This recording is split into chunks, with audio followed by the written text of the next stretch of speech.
So this is the first of two videos about the genocide revision process. This is the first one, which is about how to read the rubric.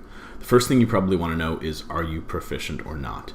In order to be proficient, you need to be meeting or higher in all 7 of these rubric bands. The respect rubric band is not relevant to proficiency.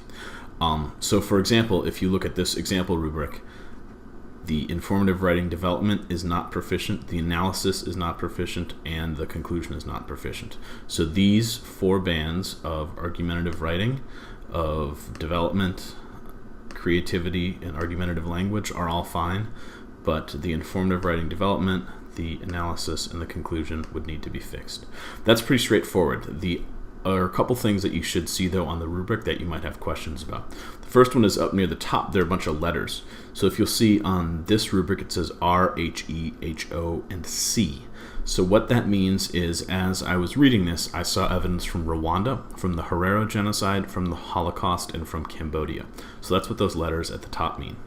Now, in the informative writing development row, as well as in the analysis critical thinking row, there are some numbers as well. So as this person looked at their rubric, this 1 right here means that in the first paragraph, the evidence was meeting the standard. However, in the 3rd paragraph and in the 2nd paragraph, the evidence was a little bit weaker. So if this person is going to do a revision, they should focus on working on their evidence in their 2nd and 3rd paragraph. The same is true for the analysis row. In the first paragraph, the analysis was proficient, but in the 2nd paragraph and the 3rd body paragraph, the analysis was not proficient, and so the person should focus their revision on their use of evidence, on their analysis, and then on fixing their conclusion.